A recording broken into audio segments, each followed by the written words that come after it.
Jonas, capítulo 2. Acompanhe comigo. Então Jonas, do ventre do peixe, orou ao Senhor seu Deus e disse: Na minha angústia clamei ao Senhor, e ele me respondeu. Do ventre do abismo gritei, e tu ouvistes a minha voz. Pois me lançaste no profundo, no coração dos mares, e a corrente das águas me cercou. Todas as tuas ondas, as tuas vagas passaram por cima de mim. Então eu disse: lançado estou de diante dos teus olhos. Tornarei, porventura, a ver o teu santo templo?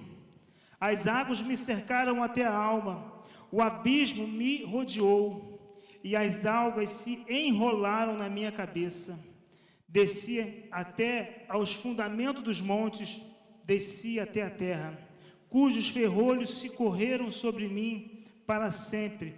Contudo, fizestes-me subir da sepultura minha vida. Ó Senhor meu Deus, quando dentro de mim desfalecia minha alma, eu me lembrei do Senhor, e subiu a ti a minha oração no teu santo templo. E os que se entregam à vã idolatria, abandonam aquele que lhes é misericordioso.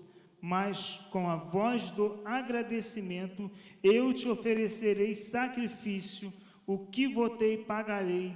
Ao Senhor pertence a salvação. Falou, pois, ao Senhor o peixe, e este vomitou Jonas à terra. Amados irmãos, eu quero dar um tema a essa mensagem. O tema não está aqui? Isso, agora está aqui. O tema é uma frase: não faça da sua vida um rascunho. Talvez você não tenha tempo de passá-la limpo. Quero pedir que toda a igreja repita comigo. Vamos lá, igreja, bem forte. Não faça.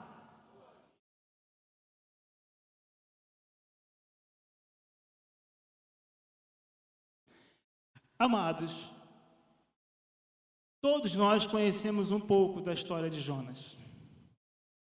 As nossas criancinhas que foram lá para a sala, com certeza as tias vão contar elas sobre a história de Jonas. E quando se fala em Jonas, a gente pensa em quem? Naquele homem que foi jogado ao mar e uma baleia engoliu. Um grande peixe engoliu. A Bíblia não diz que foi uma baleia, eu não sei que peixe que foi, se foi um robalo, uma baleia, uma sardinha, eu não sei. Eu só sei que a Bíblia diz que foi um peixe. Se a Bíblia diz que foi um grande peixe, eu acredito. Eu creio. Então, todos nós conhecemos um pouco da história desse homem. Jonas foi alguém que tentou escrever a sua própria história do seu próprio jeito. Deus chama Jonas com um chamado específico, porque Deus queria escrever a história de Jonas. Mas Jonas quis escrever do jeito contrário, do jeito dele. E esse é o maior erro que todos nós podemos cometer na vida. Toda vez que a gente tenta escrever a nossa própria história, do nosso próprio jeito, a gente não consegue fazer nada mais do que rascunho. E tudo que é rascunho, a gente amassa e é jogado onde, irmãos? Na lata de lixo. Então, a melhor coisa que nós podemos fazer na nossa vida é deixar Deus escrever a nossa história. Porque se eu escrever a minha história, a minha própria vontade, do meu jeito, pode ser que eu não tenha tempo de passá-la limpo. E Jonas foi um homem que presenciou tudo isso. Ele tentou escrever a sua história do seu jeito, mas não conseguiu. Tudo que Jonas fez foi apenas rascunho. Jonas recebe uma missão de Deus para ir pregar um povo que era inimigo de Israel. Os ninivitas eram um povo cruel, um povo violento. Era um povo que já havia saqueado Israel algumas vezes. E Jonas, com o seu coração de patriota, Jonas achava que aquele povo não merecia perdão, que aquele povo não merecia a misericórdia de Deus. Em contrapartida, Jonas também pensou: vai que eu prego lá para aquele povo a mensagem de arrependimento e aquele povo se converte. E aquele povo se arrepende. Hoje pela manhã, pastor Ciro leu um texto aqui de 2 Crônicas 7:14. que todo mundo conhece, né? Se o meu povo, que se chama pelo meu nome, se humilhar, orar, buscar a minha face, se arrepender dos seus maus caminhos, eu ouvirei do céu, perdoarei os seus pecados e sararei a sua terra. Então Jonas, ele achava que aquele povo não merecia perdão, não merecia a misericórdia de Deus. E ao invés dele obedecer à voz de Deus e ir para Nínive, fazer o que Deus mandou, deixar Deus escrever a sua história, Jonas pega um navio e vai para Tarsis. Vai para o porão daquele navio. E todos nós aqui já conhecemos essa história. E ali o mar fica revolto por causa da desobediência de Jonas, e os marinheiros começam a jogar as coisas fora para aliviar a carga daquele navio. Só tem que jogar sorte, e a sorte caiu sobre Jonas. E Jonas era o causador de todo aquele problema. E Jonas então pede que joguem ele no mar, porque se jogasse ele no mar, o mar cessaria toda aquela onda, todo aquele vento, toda aquela tempestade. Só tem que Jonas havia desistido de Deus, mas Deus não havia desistido de Jonas. Deus nunca desiste de nós, irmãos. Deus é um Deus de oportunidade. Deus está sempre nos dando uma chance, uma oportunidade, às vezes uma segunda, uma terceira, uma quarta, mas até quando a gente vai ter essa oportunidade vindo da parte de Deus? E esse texto que nós lemos aqui, a gente tem algumas lições que a gente pode aprender com ele, porque Deus montou uma operação resgate para trazer Jonas de volta aos propósitos de Deus. Às vezes, muitas pessoas pensam e acham que o fato do peixe ter engolido Jonas foi um castigo de Deus, mas não foi um castigo de Deus, foi um livramento de Deus. Se aquele peixe não engole Jonas, Jonas com certeza morreria afogado naquelas águas. Mas Deus tinha um plano na vida de Jonas. Aqui tem uma caneta por acaso. Deus queria escrever a história de Jonas. Ainda que Jonas tivesse desistido, mas Deus queria escrever a história de Jonas. Deus não havia desistido de Jonas. O peixe foi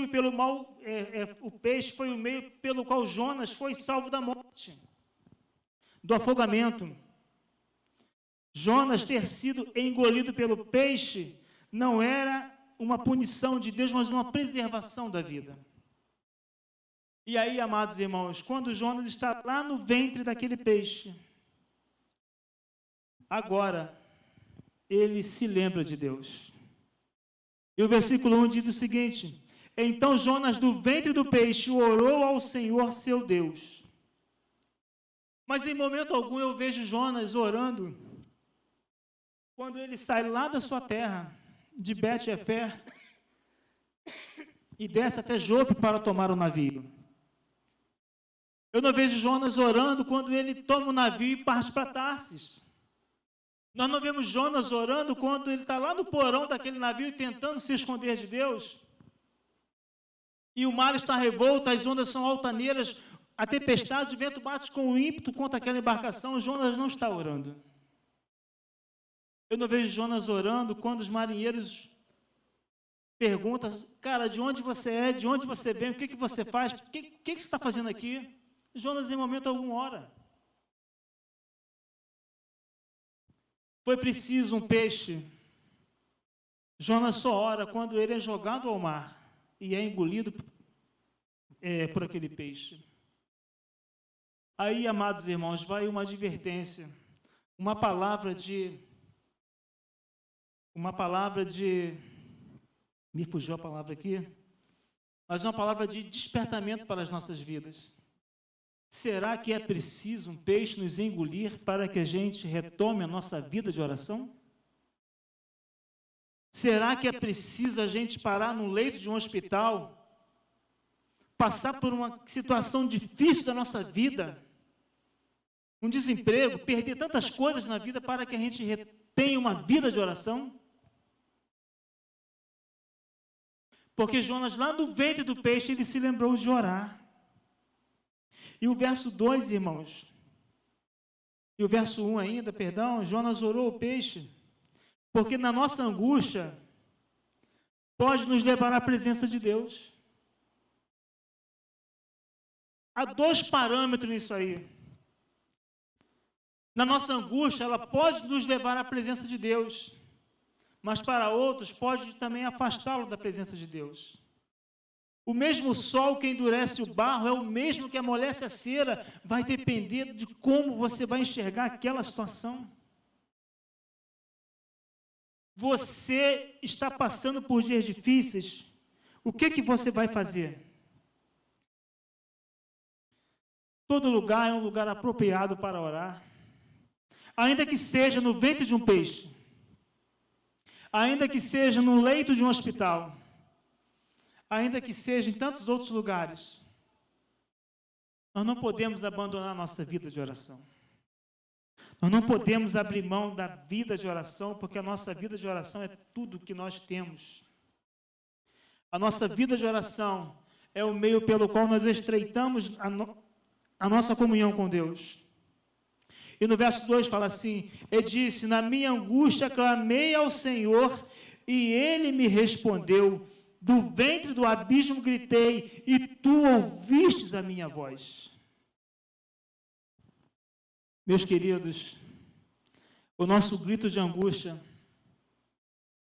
encontra sempre os ouvidos de Deus abertos para nos ouvir.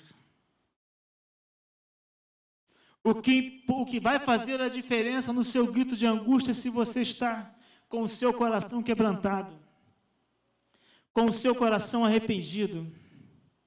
O que vai fazer a diferença no seu grito de angústia é se você está orando de corpo, alma e espírito, sendo sincero com Deus. Porque orar, irmãos, não é apenas um exercício espiritual que acalma os vendavais da alma. Orar não é isso.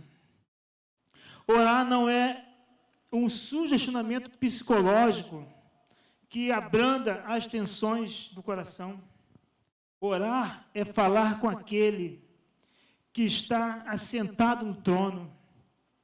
Orar é buscar socorro naquele que tem poder e autoridade nos céus e na terra. A oração não muda. A oração não muda apenas os sentimentos, mas também muda as circunstâncias. Quantas vezes nós passamos por essas experiências?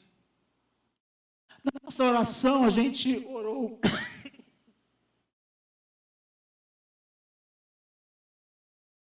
E Deus mudou as circunstâncias.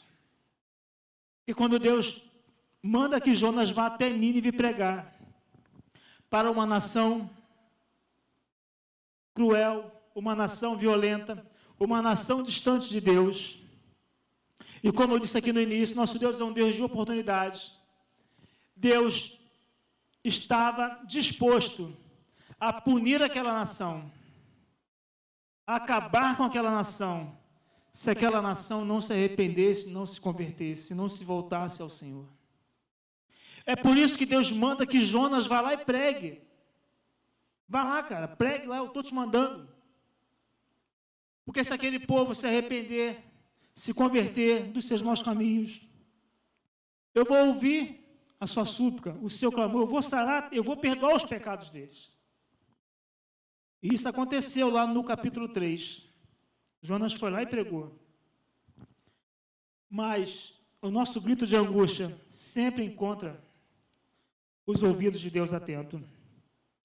Pois me lançaste no profundo e no coração dos mares, e a corrente das águas me cercou. Todas as tuas ondas e as tuas vagas passaram por cima de mim.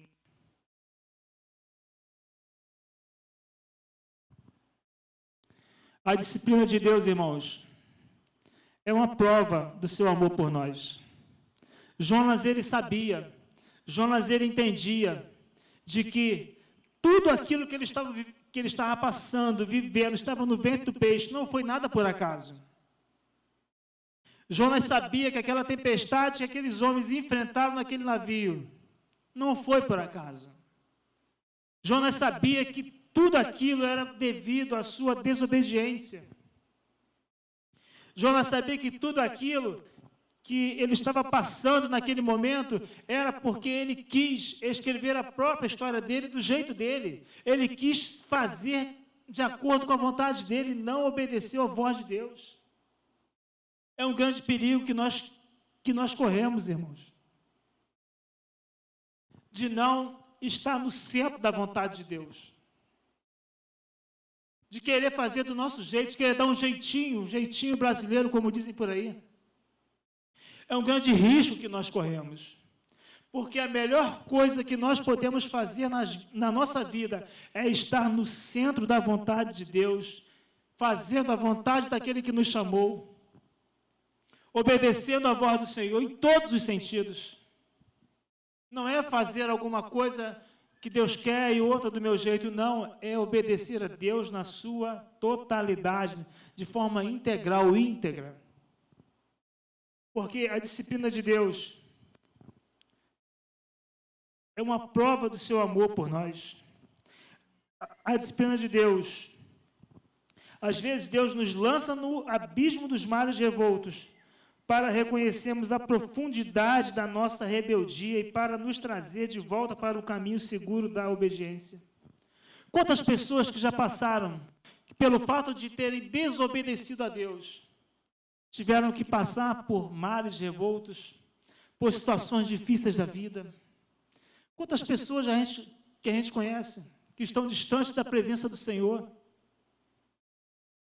que desobedeceram a Deus, e hoje perderam famílias, perderam empregos, estão passando por dificuldades na vida, porque não obedeceram a Deus. Obedecer a Deus, irmãos, obediência, ela atrai bênçãos. Obediência atrai bênção para as nossas vidas. E no verso 4, o texto assim: e eu me disse, lançado estou de diante dos teus olhos, tornarei a ver porventura o teu santo templo? Jonas diz que lançado estou de diante dos teus olhos. Jonas agora ele começa a se recordar das coisas que ele havia vivido, experimentado. A maior tragédia, irmãos, do nosso pecado de desobediência é nos afastar da presença de Deus. E o pior é que, às vezes, nisso tudo, devido à nossa desobediência, Deus permite que a gente tenha aquilo que a gente quer. Porque o diabo, ele nos dá. Para te afastar da presença de Deus, Satanás ele vai fazer de tudo. E Deus permite que isso aconteça na sua vida por causa da sua desobediência. Só tem que as consequências disso tudo são sérias. E você vai pagar por isso.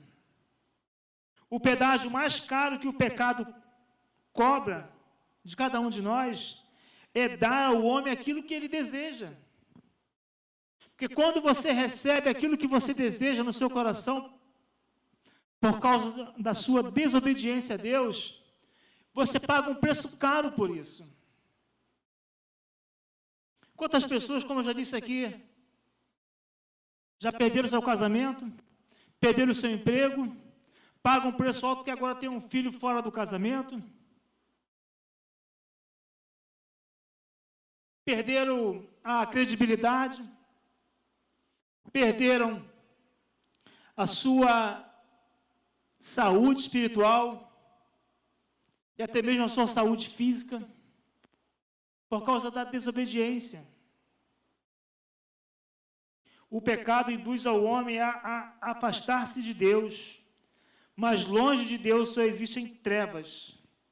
E Jonas percebeu por um momento a tragédia que é ser lançado na presença de Deus. O pecado ele é maligno, irmãos. O pecado ele é pior do que a pobreza, pior do que a fome. O pecado ele é pior do que o câncer. E até mesmo pior do que a morte. Porque nada disso pode nos afastar da presença de Deus. Mas o pecado, ele nos afasta da presença de Deus. E pior, se você não corrigir a sua vida, se você não aproveitar as oportunidades que Deus está te dando, e você não se voltar para Deus, se você não entregar a caneta da sua vida nas mãos de Deus, para Deus escrever a sua história, o pecado pode te afastar de Deus eternamente, para uma morte eterna.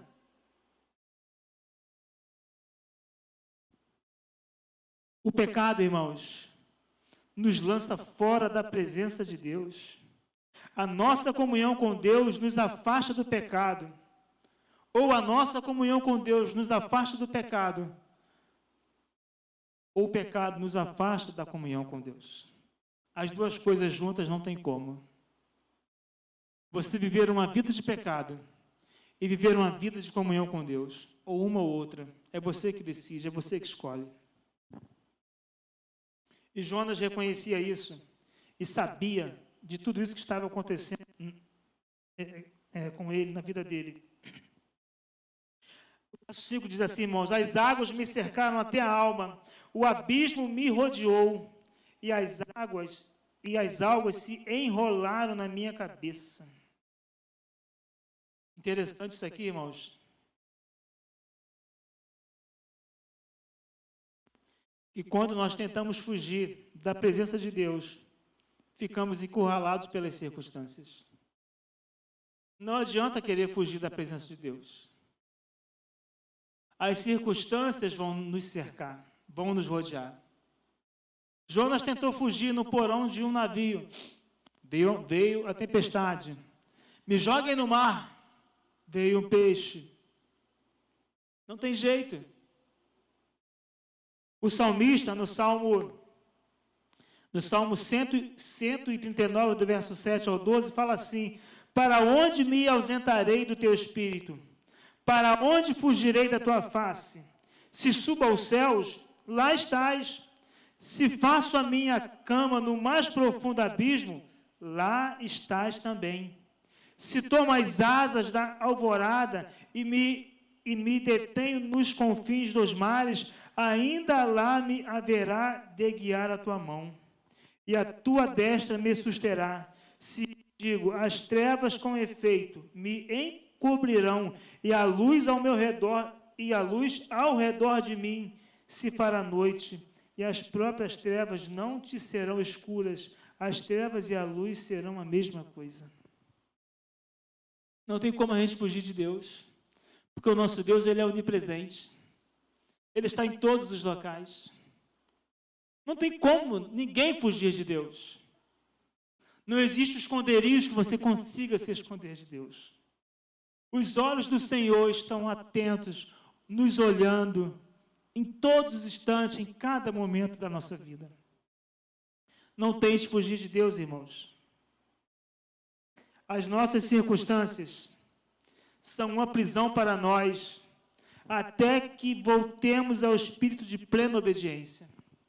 Enquanto você não se voltar para Deus, enquanto você não se voltar plenamente para obedecer ao Senhor, seu Deus, nosso Deus, as circunstâncias da vida vão te sufocar, vão te apertar, vão te entrelaçar, e você vai sempre se ver preso naquilo ali.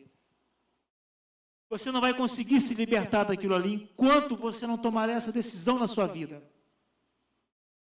Nós precisamos tomar essa decisão na vida da gente. O verso 6, queridos. Desci até os fundamentos dos montes, desci até a terra, cujos ferrolhos se correram sobre mim para sempre. Contudo, fizeste subir da sepultura minha vida.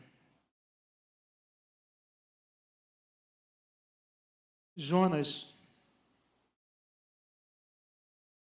ele ora ao Senhor. E o mais interessante disso tudo é que eu não vejo Jonas em momento algum pedindo nada a Deus. Todo o capítulo 2, Jonas é uma oração que ele faz do ventre do peixe. Mas o caminho da desobediência sempre nos conduzirá por abismos mais profundos. Quantas pessoas vocês conhecem que já chegaram no fundo do poço? O fundo do poço é o final? Claro que não. O fundo do poço ainda não é o final. Quando a gente chega no fundo do poço, irmãos, ainda existe um caminho, ainda existe uma solução. E vocês reparam que a trajetória de Jonas é de uma pessoa que foge de Deus. Só que Jonas foge de Deus assim, irmãos, numa escada que ele vai só descendo, descendo, descendo e descendo. Ele não cresce, ele não sobe, ele não avança, ele não progride. Primeiro ele sai da sua terra natal para Jope. Depois de Jope, ele entra num navio em direção a Tarse. No navio desce ao porão. Do porão ele é jogado no mar. E do mar ele vai parar no ventre de um peixe, no fundo do mar, das profundezas do mar. Por que isso tudo? Por causa da desobediência. A terra de Jonas era Gat-Hefer, a sua cidade natal. Quando o indivíduo dá as costas para Deus, a única direção a seguir, irmãos, é para baixo, não tem para onde ir. Mas quando a gente está lá no fundo do poço, nós só podemos olhar para cima. E o fundo do poço é o lugar mais visitado na vida de muitas pessoas. Quando chegamos ao fundo do poço, de lá, só a mão de Deus pode nos tirar. Deus tirou Jonas da sepultura existencial. Ele estava enterrado vivo no ventre de um grande peixe, nas profundezas do mar. Por quê? Deus estava disposto a dar a Jonas uma segunda chance. Mesmo com toda a desobediência de Jonas, mesmo Jonas tendo desobedecido a Deus, mesmo Jonas tentado fugir de Deus, mesmo Jonas tentado ir para um caminho diferente, comprado uma passagem para Tarsis, Deus providenciou um submarino, podemos assim dizer, para trazer Jonas de volta aos caminhos de Deus. Deus fez tudo certo, Jonas é que fez tudo errado. Jonas estava enterrado vivo no ventre de um peixe. Mas Deus ouviu a oração. Quando nós chegamos ao fundo do poço, mas ainda não é o fim. O verso 8, eu quero compartilhar aqui com vocês. O verso 7, perdão. Quanto a mim, quando dentro de mim desfalecia a minha alma, eu me lembrei do Senhor, e subiu a ti a minha oração no teu santo templo.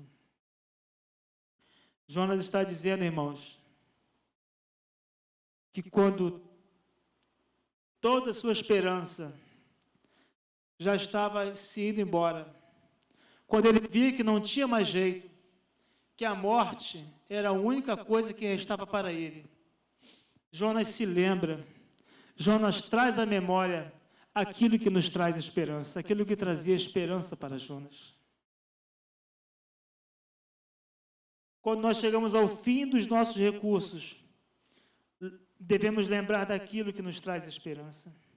Nas horas de angústia, precisamos lançar mão arquivos da memória, precisamos trazer à nossa lembrança o que pode nos dar esperança. Se a gente for parar e pensar, tem um cântico que eu gosto muito, já é bastante antigo, né? Eu nem lembro mais quem canta, mas é aquele cântico, quero voltar ao início de tudo. Às vezes a gente tem que retornar mesmo, irmãos, e voltar ao início, quando a gente se converteu, que a gente tinha aquela vontade, aquele prazer, aquele desejo de evangelizar, de estar na presença do Senhor, de buscar a Deus. Mas o tempo foi passando,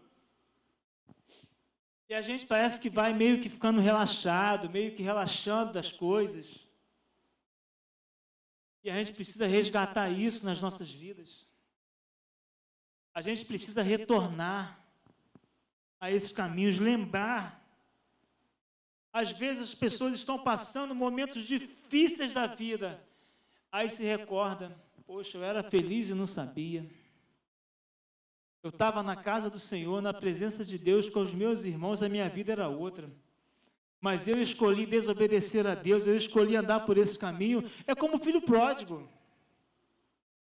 Aquele jovem que saiu da sua casa, do seu pai, pegou parte da sua herança e foi viver a sua vida. Gastou todo o seu dinheiro e lá, cuidando de porcos, uma profissão assim, um trabalho indigno para os judeus. Ele olhava aquela comida dos porcos, dava vontade até de comer aquelas comidas de tanta fome que ele estava passando. Aí ele para e recorda, poxa, na casa de meu pai, os empregados do meu pai comem do bom e do melhor. Os empregados do meu pai têm onde dormir, têm onde repousar. Os empregados do meu pai são bem tratados. Ah, não, vou sair dessa vida. Vou chegar lá na casa do meu pai e vou dizer para ele, pai, pequei contra o Senhor e contra ti. Quero que me recebas apenas como um dos seus empregados. Não quero que o Senhor me trate mais como filho, mas se o Senhor me tratar como um dos seus empregados, já é o suficiente, já estou satisfeito, feliz da vida, porque os seus empregados vivem muito melhor do que a vida que eu vivo aqui. Agora Jonas, ele começa a se recordar. E ele fala, quando dentro de mim desfalecia a minha alma, eu me lembrei do Senhor e subiu a ti a minha oração no teu santo templo. A Bíblia nos ensina, irmãos, a trazer à memória o que pode nos dar esperança. Quando o profeta Jeremias viu Jerusalém saqueada e ferida, seus jovens sendo mortos à espada, os velhos pisados pelas ruas, e uma nuvem pardacenta formou sobre a sua cabeça, e ele disse, quero trazer à memória o que pode me dar esperança. Amados irmãos, amigo que nos visita nessa noite, essa palavra é uma palavra de despertamento para as nossas vidas. Eu não sei como você entrou aqui hoje por essas portas. Eu não sei como está a sua vida. Mas de uma coisa eu tenho certeza. O Espírito Santo está falando com você. De uma coisa eu tenho certeza. Você não veio aqui em vão. Você não veio aqui porque era o único lugar que você tinha para vir nessa noite. Você veio aqui porque o Espírito Santo te conduziu até aqui. Você veio aqui porque Deus queria que você estivesse hoje aqui nesse lugar. Você saiu da sua casa para estar aqui porque aqui é o melhor lugar que nós podemos estar. E não há lugar melhor do que esse para estarmos a não ser diante da presença do Senhor. O verso 9 e 10 diz assim, queridos, o verso 8 e 10, os que se entregam à idolatria vã abandonam aquele que lhes é misericordioso. Com a voz do agradecimento eu te oferecerei sacrifício, e o que votei pagarei. Ao Senhor pertence a salvação. A salvação vem do Senhor. Jonas se volta da sua rebeldia e da sua fuga para reencontrar o verdadeiro significado da vida em Deus. Agora ele sabe qual é o significado da vida em Deus. A nossa vida sem Deus não tem sentido nenhum. A nossa vida sem Deus não faz sentido. Grandes filósofos, pensadores, sempre viveram essa crise existencial de tentarem buscar o sentido da vida. A vida só faz sentido se nós admitirmos a existência de um Deus vivo e todo-poderoso.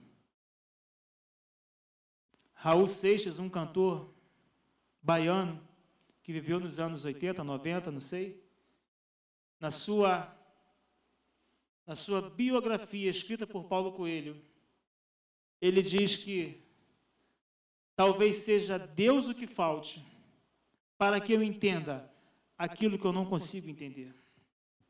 Raul Seixas nunca conseguiu entender o sentido da vida. Mas ele só conseguiria entender se ele colocasse Deus no caminho, Deus nesse negócio. E Jonas, irmãos, ele reconhece que a salvação vem do Senhor, que a salvação é divina. E a salvação não vem de outro lugar a não ser do Senhor. Porque era assim como Deus teve compaixão de Nínive e queria que Jonas fosse lá e pregasse para aquela cidade. Porque Deus amava aquele povo. Mesmo aquele povo sendo um povo rebelde, mesmo aquele povo sendo um povo distante de Deus, sendo um povo violento, mas Deus não queria condenar aquele povo sem antes dar-lhe uma chance, uma oportunidade de se arrepender e se voltar para Deus. E a maior prova de amor que Deus tem para com cada um de nós foi Ele permitir que seu Filho Jesus Cristo viesse a esse mundo, vivesse entre nós, morresse por nós, ressuscitasse ao terceiro dia e enviasse o Espírito Santo para estar conosco até a consumação dos séculos. Não existe nada, não existe amor maior do que esse. E esse amor que Deus tem por você, que Deus tem por mim, esse amor, Deus quer que hoje nós reconheçamos. Você que nos visita, você que ainda não fez o encontro com o Senhor Jesus, que você reconheça que hoje é um dia de salvação. Hoje é um dia que Deus está te dando uma oportunidade, uma chance, o privilégio de você rever a sua vida, de você olhar para dentro de si próprio, de você rever os seus caminhos e ver se a sua vida é uma vida de obediência a Deus, se você está atendendo ao chamado de Deus, ou se você está vivendo uma vida de desobediência, onde você não está vivendo uma vida digna na presença do Senhor. A escolha, irmãos, é sempre nossa. A decisão é sempre sua, é minha. Não pense duas vezes em meio ao desespero. As situações difíceis da vida, os perigos da vida, recorra ao Senhor em oração sincera. Ele está disposto para nos ouvir e nos salvar. Eu quero que você, mesmo que você já seja cristão, nós cristãos aqui, porque Jonas também era crente. Jonas era um profeta, mas Jonas escolheu desobedecer a Deus e ir na contramão de Deus. E as consequências ele teve que pagar por isso. Então eu quero pedir a você, porque, irmãos, essa mensagem, quando eu li esse texto, falou demais comigo. É hora de eu refletir sobre muita coisa na minha vida. É hora de eu refletir sobre muitas coisas que eu preciso fazer e mudar na minha vida. É hora de todos nós refletirmos isso nas nossas vidas. Às vezes você não sabe a luta que você está vivendo. Você não sabe o porquê de todo esse vendaval que você está enfrentando na sua vida, no seu casamento, no seu ministério, no seu trabalho.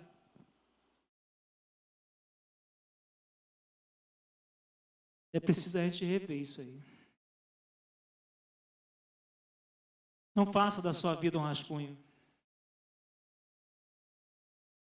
Talvez você não vai ter tempo de passá-la limpo. Amanhã é um mistério. Meu projeto é ir trabalhar amanhã, fazer algumas coisas, mas se Deus permitir, eu irei. Se Ele não permitir, irmãos, amanhã vocês vão no meu sepultamento. Então, o tempo que eu tenho é hoje. Não é amanhã e nem depois de amanhã, é hoje. É agora. Eu preciso rever a nossa vida. Nós precisamos rever a nossa vida. Você, amigo que nos visita nessa noite, você e eu, todos nós aqui precisamos rever a nossa vida. Como está a nossa vida diante de Deus?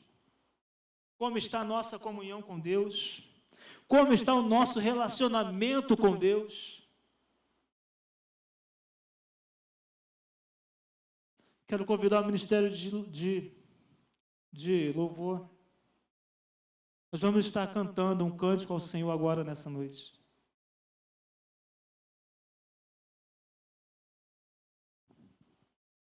Enquanto a gente vai estar cantando, você vai refletir, você vai pensar. E essa é uma noite onde Deus está te dando uma oportunidade. Mais uma. Não sei quantas Ele já te deu. Também não sei quantas Ele vai continuar te dando. Mas de uma coisa eu tenho certeza. Hoje é uma noite que o Senhor escolheu para que você estivesse aqui. Para que você ouvisse essa palavra. Para que você cantasse esses louvores. Para que você participasse desse culto de comunhão a Deus. Agora, uma coisa eu posso afirmar em alto e bom som. Se você se decidir, se entregar para Deus, corpo, alma, coração, se você deixar Deus escrever a sua história, você pode ter certeza, a sua vida, a sua história terá um final feliz. Não é como no conto de fada que tem sempre um final feliz, não.